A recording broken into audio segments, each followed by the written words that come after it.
할렐루야. 복된 만남을 하나님께서 축복하실 줄로 믿습니다.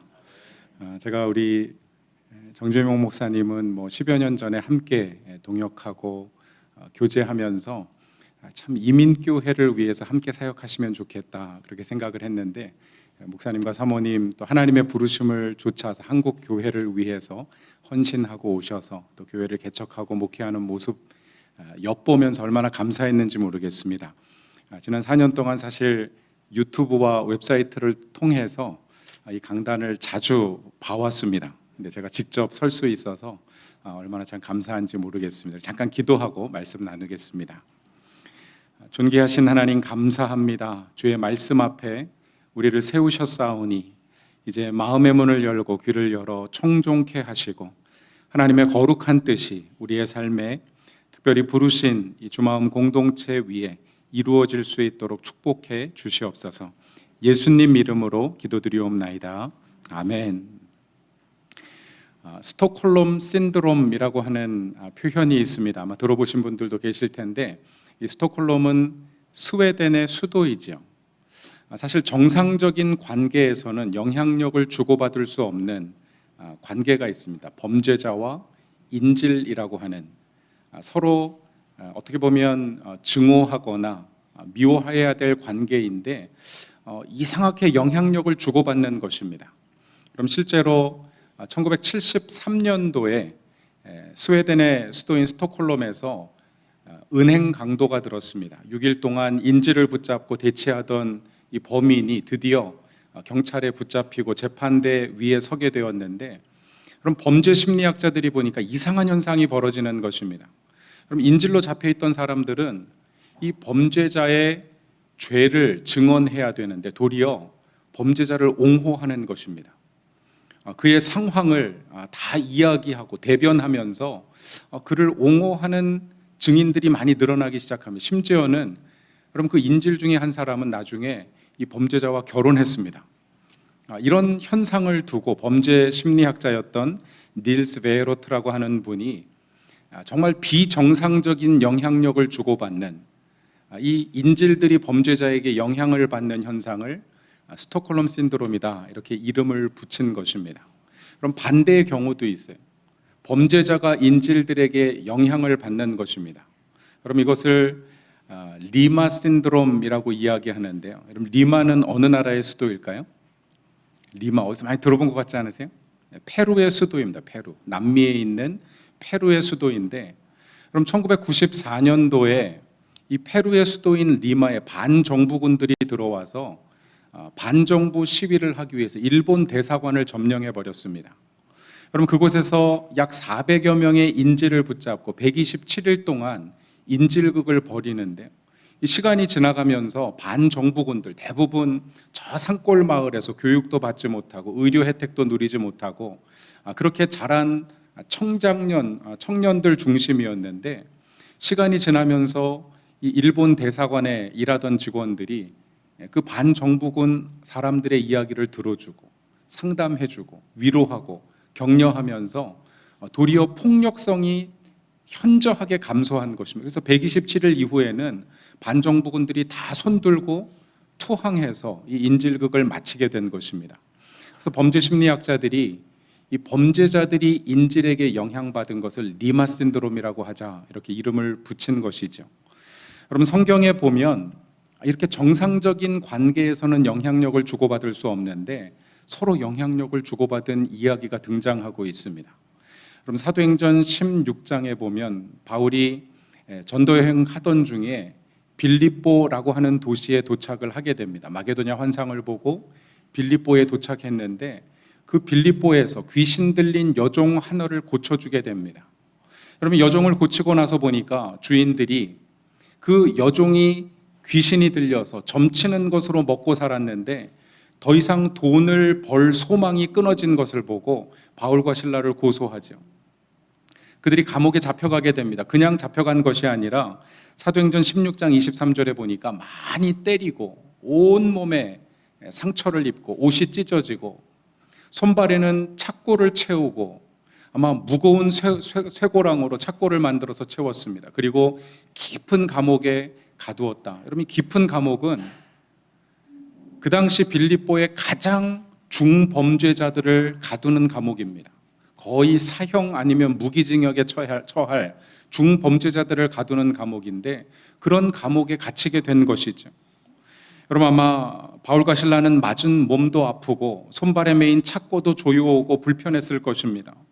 더욱이 깊은 감옥이라고 하는 것은 풀려날 소망이 없는 정말 절망적인 상황에 처해 있었습니다. 그런데 놀라운 일들이 일어납니다. 그럼 사도행전 16장 31절 말씀에 보면 우리가 잘 아는 유명한 구절이 나오는데요. 주 예수를 믿으라. 그리하면 너와 내 집이 구원을 얻을 것이니라. 여러분, 간수가 그날 밤에 예수 그리스도를 영접하고요, 바울과 실라를 데려다가 치료해주고 상처에 약을 발라주고, 그러면 함께 저녁을 나누면서 온 가족이 모여서 세례를 받게 됩니다. 정말 예수 그리스도로 인한 가정의 구원의 역사가 일어나는 것을 볼 수 있습니다. 여러분, 이것이 오래 전도했던 사람들 가정에 일어난 것이 아니고요, 도저히 영향력을 주고받을 수 없는 감옥에 갇힌 죄인들과 간수라고 하는 사이에 놀라운 변화가 일어난 것입니다. 그럼 이것을 리마 신드롬이라고 불러야 할까요? 아니면 스톡홀름 신드롬이라고 불러야 할까요? 여러분, 한번 생각해 보십시오. 옆에 있는 분하고 여러분의 생각을 잠시 나누겠습니다. 이것은 리마 신드롬이다, 아니면 스톡홀름 신드롬이다. 잠시 여러분의 생각을 나누겠습니다.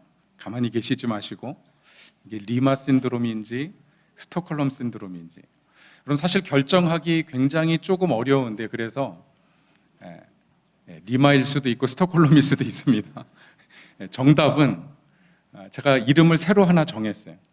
이것은 예수포로 신드롬이다, 이렇게 이름을 새로 정했습니다. 오늘 본문에 보면 사도 바울이 자기 자신에 관하여 이야기하면서 정말 내가 무엇을 위해서 부름받았는지, 자기의 소명과 내가 무엇을 위해서 살아가는지, 인생의 사명을 선언하고 있습니다. 그럼 뭐라고 이야기하는지 함께 읽겠습니다. 우리 1절 말씀 같이 읽습니다. 시작. 이러므로 그리스도 예수의 일로 너희 이방인을 위하여 갇힌 자 된 나 바울이 말하거니와. 정말 짧은 한 구절인데, 그럼 바울은 에베소 교회, 그 누구보다 사랑하고 오랜 시간을 사역했고 가장 사랑하는 제자 디모데를 보내어서 목회를 맡겼던 그럼 교회 성도들을 향해서 내가 무엇을 위하여 부르심 받았는지, 무엇을 위하여 살아가고 있는지 자신의 소명과 사명을 이야기하고 있습니다. 그러면 본문 말씀을 통해서 바울의 소명과 사명뿐만 아니라 이것이 에베소 교회를 향한 권면의 말씀이고, 오늘 주마음 교회 성도님들 한 분 한 분이 주의 부르심을 깨닫고 주님께서 맡겨주신 사명을 위해서 살아가실 수 있기를 예수 그리스도의 이름으로 간절히 축원합니다. 본문 말씀에 보면 원래 한글 성경에 보면은요, 일로라고 하는 단어와 말하거니와라고 하는 단어가 작은 글자로 쓰여진 성경이 있습니다. 그럼 제가 사실 저희 교회 성도들에게도 한글 그 프린트된 인쇄된 성경을 좀 가지고 다니라 말하고 싶은데 말을 좀 잘 못해요. 왜냐하면 저희 아내도 핸드폰으로 성경을 자꾸 보더라고요. 어려서부터 미국에서 자라고 1.5세 가까운 이런 좀 생각이 다른 그런 세계를 살고 계셔서 저희 성도들도 보니까 이제 그 핸드폰으로 성경을 보시는 분들이 많은데, 아마 여러분 성경 프린트된 성경을 가지고 계신 분들 중에 일로와 말하거니와라고 하는 단어가 작은 글자로 적혀 있는 성경이 있을 것입니다. 한번 확인해 볼까요? 혹시 그런 성경 가지고 계신 분 계신가요? 여러분 성경에 글자가 작은, 목사님 성경은 아마 그런 성경이신데, 그럼 이런 성경을 우리가 원문 대조 성경이라고 부릅니다. 그럼 원래 헬라어에는 일로와 말하거니라고 하는 단어가 없어요. 근데 성경을 번역하면서 그 의미를 살리기 위해서 추가된 단어들, 이런 단어들을 작게 표현해서 원문과의 차이가 무엇인지를 보여주는 성경입니다. 그런데 나중에 성경을 구입하실 때 적어도 에베소서 3장 1절을 펴서 일로와 말하거니가와 작게 표현된 성경을 구입하시면 좋을 것 같아요. 그럼 성경학자들이 왜 일로라고 하는 단어를 추가했냐면, 아마 사도 바울이 지금 로마의 감옥에 갇혀 있으면서 에베소 교회에 편지하고 있습니다. 그가 로마의 감옥에 갇힌 자였는데 왜 감옥에 갇혔는지를 설명하기 위해서, 그러면 그는 예수 그리스도를 위하여 주의 복음을 전하다가 그리스도의 일로 말미암아서 로마의 감옥에 갇혀 있다는 것을 표현하기 위해서 일로라고 하는 단어를 추가하기로 이렇게 결정을 한 것이죠. 그런데 영어 성경에 보면 바울이 예수 그리스도의 일로 갇힌 자가 되었다라고 다 번역한 것이 아닙니다. 여러분, 여러 성경 신학자들이 지금 바울이 말하고 있는 것은 내가 무엇을 위하여 부르심을 받았는가, 그리스도를 섬기는 일을 위하여 부르심 받은 것이 아니라, 여러분, 원래 헬라어 성경에는 이렇게 표현이 되어 있습니다. 호데스미오스라고 하는 단어가 the prisoner라고 하는 단어, 감옥에 갇힌 자, 수감자라고 하는 의미인데, 호데스미오스 to Christ, 바로 예수 그리스도에 갇힌 자 된 나 바울이 말하거니와. 여러분, 바울은 자기 자신을 예수 그리스도 안에 갇힌 자라고 표현을 하고 있습니다. 그럼 1절을 다시 번역하면 이런 의미인데요. 이러한 이유로 너희 이방인들을 위하여 예수 그리스도에 갇힌 자 된 나 바울은, 그럼 바울은 단지 감옥에 갇혔기 때문에 갇힌 자라고 이야기하고 있는 것이 아니라, 내가 지금 로마의 감옥에 갇혀 있지만 나는 예수 안에 갇힌 자다라고 하는 것을 고백하고 있는 것입니다. 여러분, 사람들은 자기가 인식하든지 인식하지 못하든지 간에 무엇인가 갇혀서 살아가고 있습니다. 무언가 추구하고 열심히 살아가고 있는데 그것이 자기 인생을 가두고 있는 것이죠. 여러분, 어떤 사람은 재물을 추구하며 쫓아가다가 결국 그 재물에 갇힌 삶을 사는 것이고요. 어떤 사람은 성공을 쫓아가다가 성공에 갇혀 살아가고 있습니다. 건강을 혹은 안정을 위해서, 승진을 위해서 평생을 살아가지만 결국 자기가 추구하는 것조차 얻지 못하고, 아니 얻었지만 정말 만족과 평안을 누리기보다 또 다른 공허함을 누리면서 살아갈 수밖에 없는 것입니다. 사랑하는 주마음교회 성도 여러분, 여러분은 무엇에 갇혀 살고 계십니까? 그럼 그런 이야기가 있어요. 인터넷에 보면 그런 유머, 재밌는 이야기인데, 어떤 목사님이 골프를 너무 사랑했습니다. 골프가 너무 좋은데 어느 날 주일 아침에 눈을 딱 떠보니까 날씨가 너무 청명한 거예요. 그린에 나가고 싶은 것입니다. 이분이 그 유혹을 견디지 못하고 교회 전화 걸어서 아프다 그러고 그만 골프장으로 향하셨어요. 그냥 인터넷에 있는 이야기입니다. 천사들이 보니까, 아니 목사님이 어떻게 주일날 하나님께 부탁해서, 하나님 저 목사님 좀 혼내주십시오. 하나님 알았다 그러시는데, 골프장에 도착한 목사님이 첫 홀에 서가지고 골프를 탁 치는데 그만 이 공이 바로 홀인원, 한 번에 그냥 그 홀로 땡그랑 들어가 버린 거예요. 여러분, 이 홀인원은 골프 치는 분들은 평생에 한 번 할까 말까한 그런 거라 그래요. 보통 한 3번, 4번 쳐야지 들어가는데 한 번에 들어갔으니 얼마나 큰 일입니까? 그럼 미국의 유명한 골프장에서는요, 홀인원이 나오면 가져가도록 상품을 전시해 놓는데 자동차를 전시해 놔요. 이게 뭐 몇 년을 기다려도 안 나오기 때문에 거기 이제 와서 골프 치다가 홀인원 되면 자동차 가져가라는 것이죠. 근데 이 첫 번째 홀에 홀인원, 두 번째 홀에 또 서가지고 목사님이 골프를 치는데 또 홀인원, 세 번째 홀에 치는데 또 홀인원이 나오는 것입니다. 이 천사들이 화가 나서 하나님 목사님 좀 혼내주라 그랬더니, 이게 뭡니까 그랬더니 하나님이 그렇게 말씀하셨대요. 냅둬라, 지가 그걸 어디 가서 자랑하겠냐, 말하고 싶어서 미쳐 죽을 거다. 그럼 뭐 인터넷에 나온 유머 이야기지만 제가 그 이야기를 읽으면서요, 그럴 수 있겠구나. 목사도 정말 예수 그리스도에 갇힌 자, 포로 정말 주님의 손에 사로잡혀 살아가지 아니하고 그저 세상적인 성공, 물질, 어떤 욕망에 사로잡혀서 살아갈 수 있겠구나. 여러분, 그게 목회자뿐이겠습니까?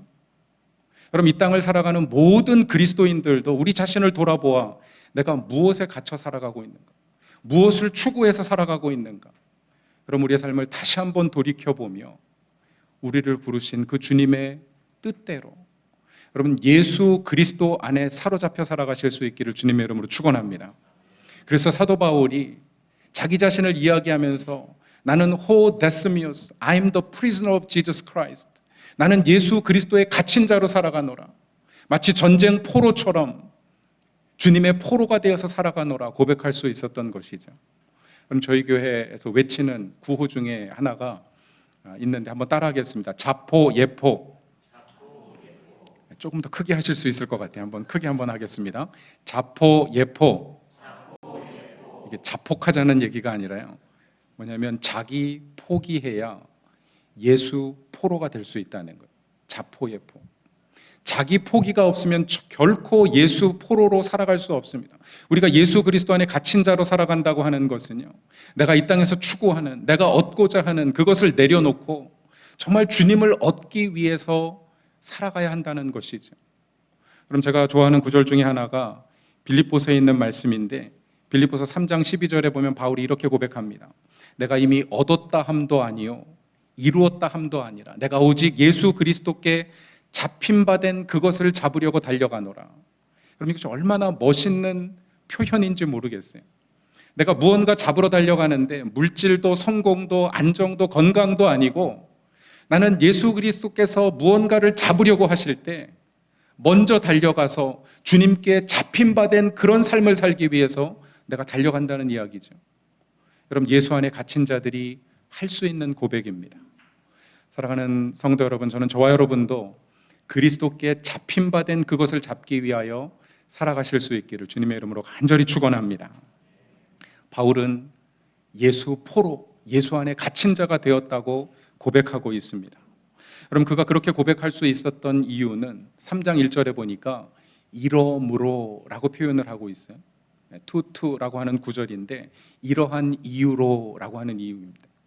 여러분, 3장 1절은 1장과 2장을 받는 본문이죠. 그럼 바울이 예수 그리스도의 포로가 될 수 있었던 것은 에베소서 1장에 고백한 대로 찬송하리로다.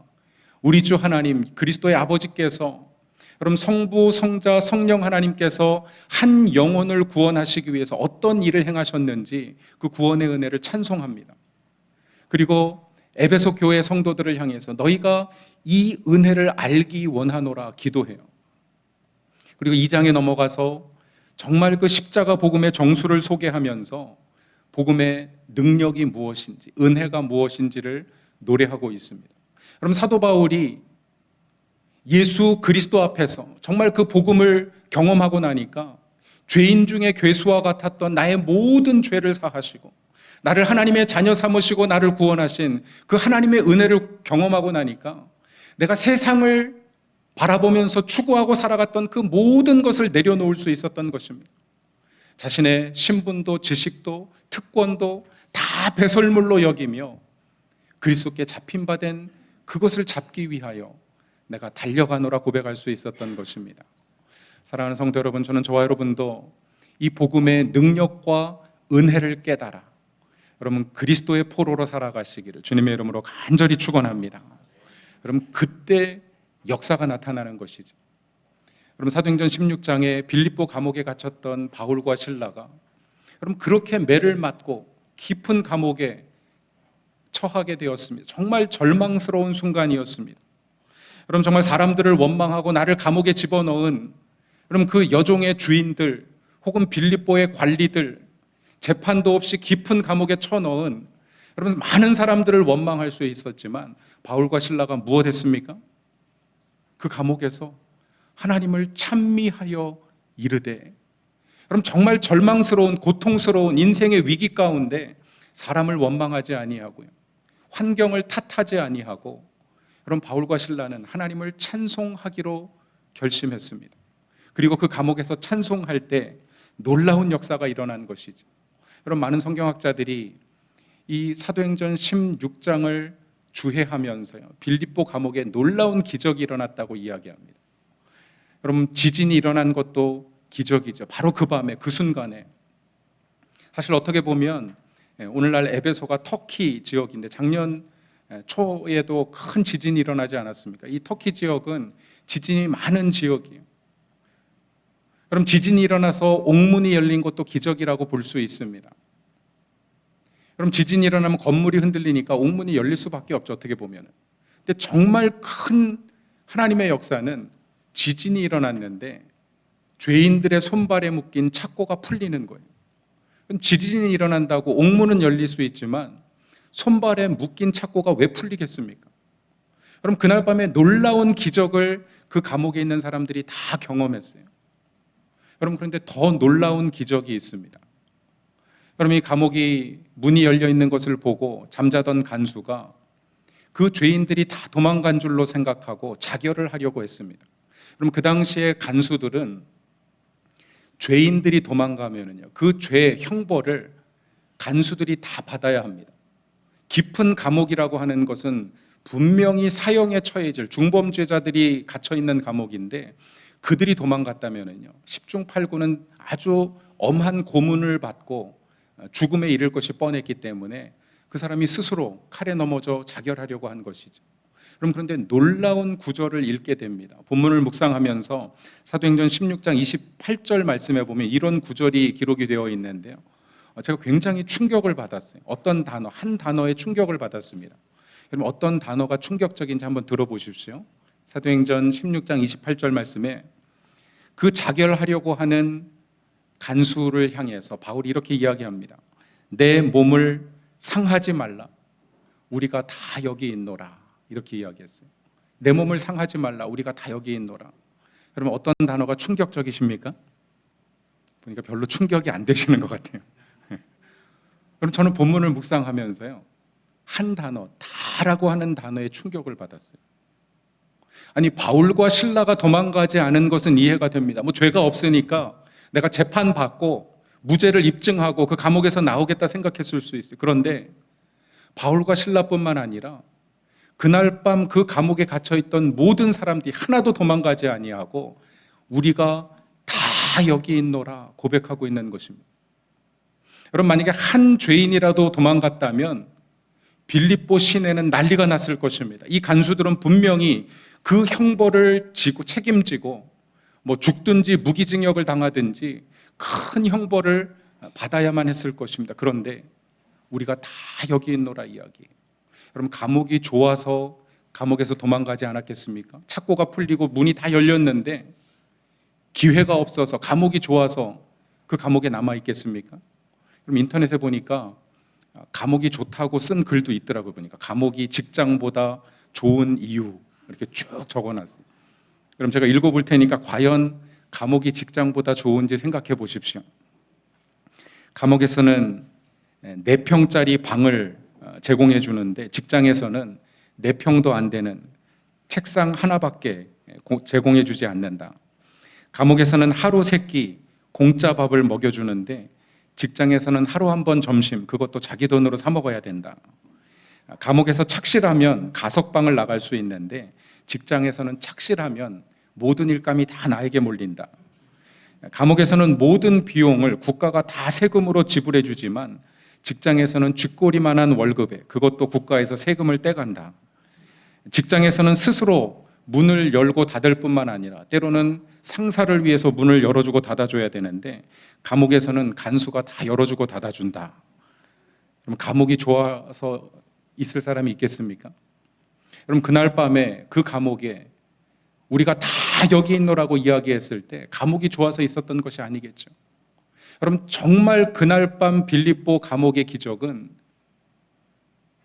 죄의 노예가 되어서 살아가던 그 죄인들이, 자기 죄로 인하여 감옥에 갇혔던 모든 사람들이 바울과 실라가 찬미하는 그 하나님, 아마 그들이 증언했던 예수 그리스도, 정말 그리스도 안에 갇혀 살아가는 바울과 실라의 모습을 보고 그들도 그리스도의 제자가 되기로 결심했을 것입니다.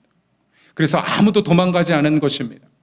더 이상 죄의 노예로 살기보다 내가 바울과 실라처럼 예수 그리스도 안에 갇힌 자로 살아가기로 결심했기에 그들은 아무도 도망가지 아니하고 그 밤에 그 감옥의 자리를 지킨 것입니다. 사랑하는 성도 여러분, 저는 저와 여러분의 삶에도 이런 결단과 헌신이 있기를 주님의 이름으로 간절히 축원합니다. 이런 예수 포로 신드롬이 저는 우리 주마음교회 신드롬이 되었으면 좋겠습니다. 누구든지 예수 믿지 아니하는, 주님을 알지 못하는 사람들이 저 문을 통과해 들어오는 그 순간, 여러분, 한나절이 지나기 전에, 한 밤이 지나기 전에 예수 그리스도 안에 갇힌 자가 되어 주를 위하여 살아가는 것이죠. 여러분, 한 사람 바울과 실라로 인하여서 그런 변화가 빌립보 감옥에 일어났습니다. 저와 여러분이 진정으로 그리스도 안에 갇힌 자가 되어 살아간다면 여러분, 우리의 가정에도 우리의 일터에도 우리가 살아가는 삶의 현장에 그런 놀라운 변화들이 있게 될 줄로 믿습니다. 그럼 저는 저와 여러분이 물질과 시간과 건강과 생명마저도 정말 주님을 위하여 아낌없이 드림으로 말미암아 하나님의 거룩한 뜻이 우리의 삶에 이루어지는 예수 포로로 살아가실 수 있기를 주님의 이름으로 간절히 축원합니다. 그럼 두 번째로 소명, 바울의 소명은 그리스도의 갇힌 자로 살아갔다면, 그럼 그가 평생을 살아가면서 정말 주님 주신 사명으로 알고 헌신했던 이야기가 1절에 기록이 되어 있습니다. 한 번 더 1절 말씀을 함께 읽겠습니다. 시작. 이러므로 그리스도 예수의 일로 너희 이방인을 위하여 갇힌 자 된 나 바울이 말하거니와. 그럼 글자가 몇 개 안 되기 때문에 아주 쉽게 맞추실 수 있을 것 같아요. 바울의 사명이 무엇입니까? 이방인을 위하여라고 하는 단어죠. 여러분, 바울은 평생 이방인을 위하여 살아갔고 오늘 에베소 교회 성도들을 향해서도 그런 교회가 되기를 원하는 마음으로 권고했을 것입니다. 여러분, 물론 에베소 교회는 유대인과 이방인들이 함께 살아가던 교회인데 아마 바울이 이야기한 이방인은 단지 혈통적으로 유대인이 아닌 사람들이 언급한 것이 아니라 그럼 예수 그리스도를 모르는 사람들을 이야기하는 것이죠. 아직 교회 울타리에 들어와 있지 아니한 주님을 알지 못하는 사람들을 위해서 우리가 존재한다는 것을 이야기하고 있습니다. 그럼 그리스도인들은, 교회는 정말 주님을 알지 못하는 사람들을 위하여 존재한다는 사실을 깨닫고, 그럼 주마음교회가 그렇게 선교적인 교회 되시기를 주님의 이름으로 간절히 축원합니다. 여러분, 저는 이제 선교사로 살아가다가 또 선교학을 공부하고 2001년도에 저 버지니아 페어팩스에 있는 한 이민교회 선교 목사로 가서 사역한 적이 있습니다. 그럼 우리가 모든 것을 포기하고 헌신할 때 하나님 얼마나 큰 일을 행하시는지 단기 선교를 통해서 경험했는데, 오늘도 우리 제니 자매가 대만 선교를 통해서 경험했던 은혜를 나누어 주었죠. 그럼 선교의 더 큰 은혜는 우리의 삶이 변화되고 또 우리의 삶을 사용하시는 하나님을 경험하게 되는 것입니다. 그럼 저는 우리 주마음교회 성도님들이 단기 선교를 남의 이야기로만 듣지 마시고요, 여러분, 남은 평생에 적어도 한 번은 단기 선교 꼭 다녀오시기를 주님의 이름으로 부탁드립니다. 별로 동의가 안 되시네요. 그럼 주님의 이름으로 간절히 부탁드립니다. 그럼 처음부터 안 가겠다 마음 먹고 있지 말고요, 정말 하나님이 기회 주시면 나도 단기 선교 한번 가보겠다 마음문을 열고 아멘 하시기를 부탁드립니다. 그럼 하나님이 일하세요. 교회를 통해서 역사하십니다. 그럼 2002년도에 제가 그 한인교회에서 선교 목사로 일하면서 선교 팀들을 훈련하고 파송하는데 몇 가지 원칙이 있었어요. 한 사람이 단기 선교 갈 때 10명의 기도 후원자를 모으는 것입니다. 그 대신 한 해에 2명을 기도 후원할 수가 없어요. 반드시 1명. 그래서 그 교회가 한 3,200명 되는 교회였는데 한 해마다 200명 내지 250명이 단기 선교 가시는데 250명만 가는 게 아니라 10명의 기도 후원자를 모아야 되니까 거의 모든 성도들이 함께 기도하고 후원하고 여행 내내 중보 기도해주고 돌아오면 함께 보고받는 그런 교회였어요. 또 한 가지 원칙을 하나 만들었는데 어떤 거냐면, 어느 곳에 단기 선교팀을 보내든지 그 나라 사람을 찾아서, 그 버지니아 지역에서, 미국에는 수많은 이민자들이 있기 때문에 그 나라 사람을 찾아서 언어를 배우는 것입니다. 12주 동안 초청해서 언어를 배우는 거예요.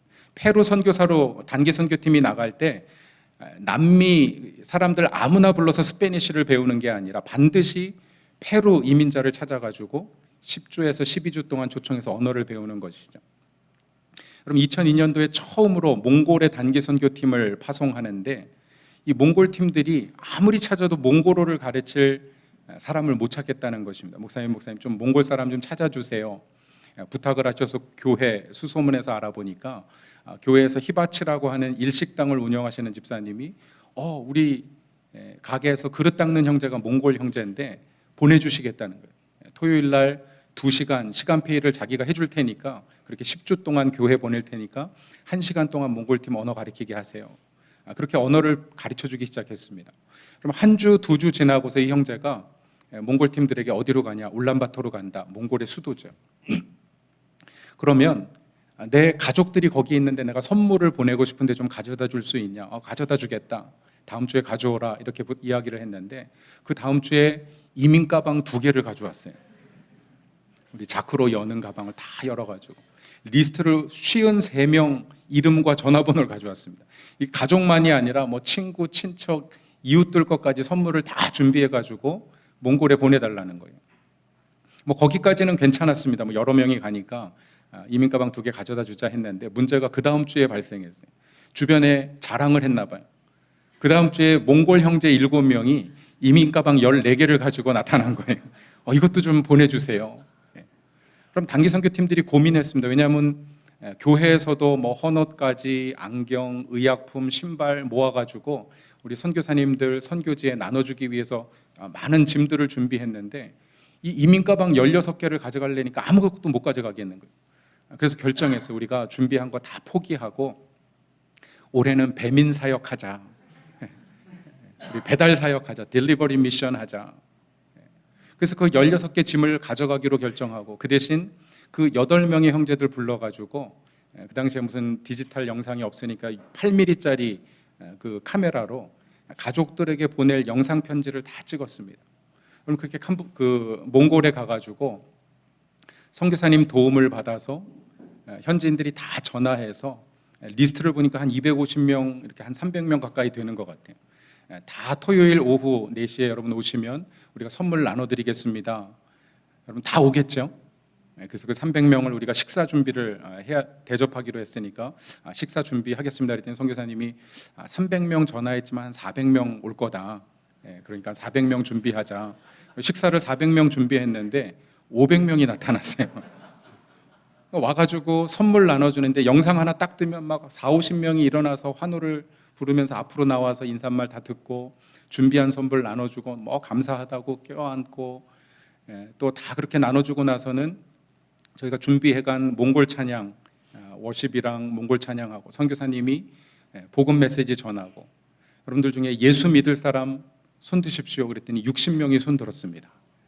내일 주일인데 아침 10시에 오시면 우리가 함께 예배하고 또 우리 식사 제공하겠습니다. 그렇게 하고 보냈어요. 다음 주일날 식사도 저희가 이제 대접을 하기로 했으니까 60명에다 성도들에서 한 150명 준비하면 될까요? 그랬더니 선교사님이 그래도 가족들 우리가 전화했던 가족들 300명 다 오니까 그래도 한 300명 이상 준비를 해야 될 것 같다 그러셨는데 그래서 그렇게 준비했는데 보니까 500명이 또 다 오셨어요. 그냥 오신 게 아니라 미국으로 보낼 짐을 바리바리 싸가지고 오셨어요.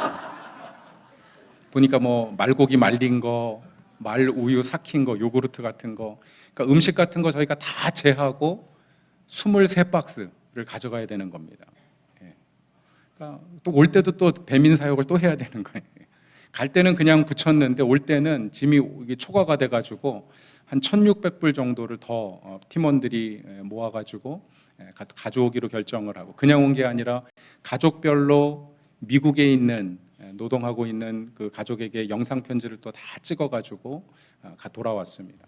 그럼 돌아와서 그 형제에게 연락해서 주변에 몽골 형제들이 있으면 다 오십시오. 우리가 날을 하루 정해서 선물도 가져온 거 드리지만 특별히 몽골 그 노동자들이 미국에 와서 비자 문제가 해결이 안 되니까 우리 한국 변호사 장로님을 통해서 어떻게 비자 문제를 해결할 건지 우리가 세미나를 해드리고 또 한 가지는 영어 배워야 되는데 영어 성경 공부 안내하겠습니다.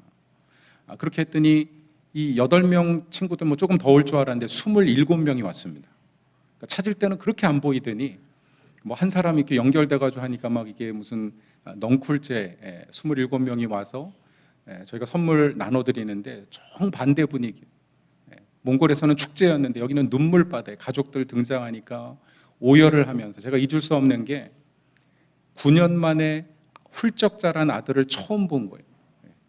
저게 내 아들이 맞냐고 그러면서 통곡을 하고 가족들 또 부모님들 안부 이렇게 그 당시에는 뭐 영상 통화 이런 게 없었기 때문에 정말 그런 어떤 이민자들의 애환을 나눌 수 있는 그런 자리였습니다.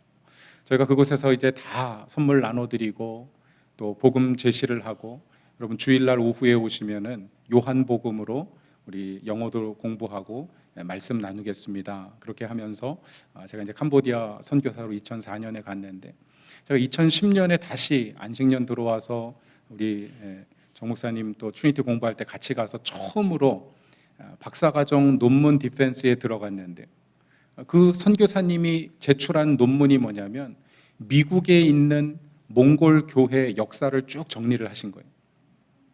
근데 그 역사 논문을 쭉 보니까 미국에 14개의 몽골 교회가 있는데 그 교회가 2003년도에 버지니아에서 시작했다는 거예요. 그러면 한여름 단기 선교 다녀와서 27명이 성경 공부를 하기 시작했는데 그게 교회가 돼버렸어요.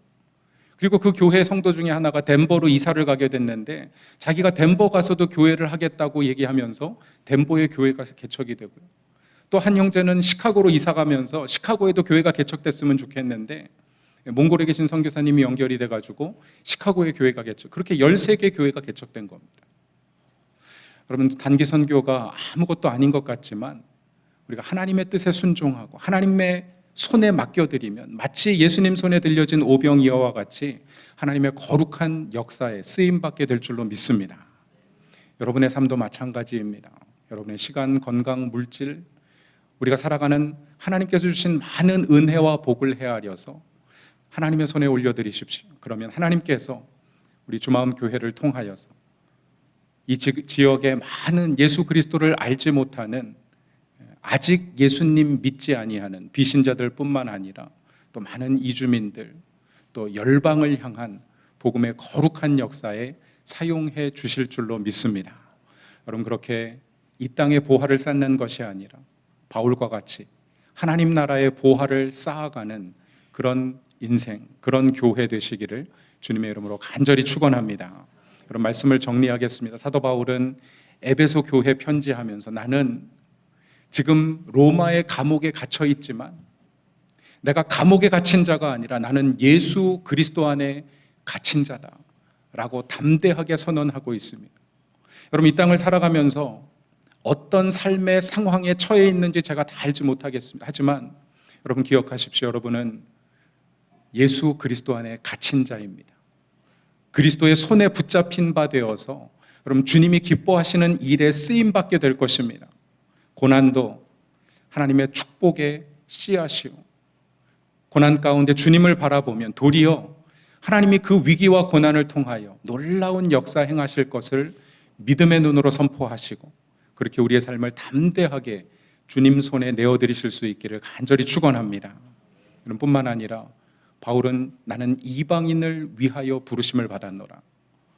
그럼 우리의 삶은, 우리 이 공동체는 그럼 예수 믿지 아니하는 사람들을 위하여 특별하게 하나님께서 세우신 그리스도의 몸입니다.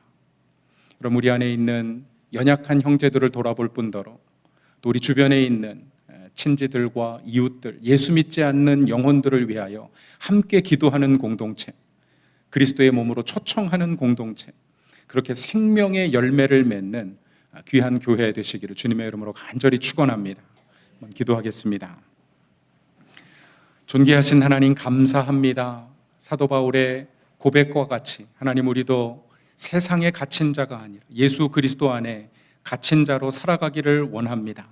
주님, 이 시간 정말 예수 그리스도를 바라보며 우리의 삶을 온전히 주의 손에 맡겨 우리도 예수 믿지 아니하는 영혼들을 살리며 세우며 하나님의 놀라운 구원의 역사를 열매 맺는 귀한 일에 쓰임받게 하여 주시옵소서. 하나님, 이 일을 위하여 만세전부터 택하시고 계획하신 이 주마음 교회를 또 이곳에 세우신 줄로 믿습니다. 하나님께서 세우신 귀한 종 우리 정주면 목사님을 통하여서 온 교회가 한 마음 한 뜻으로 주님의 기쁨 되는 교회 되게 하여 주시옵소서. 하나님의 뜻과 계획을 이루어드리는 공동체 되게 하여 주시옵소서. 예수님 이름으로 기도드리옵나이다. 아멘.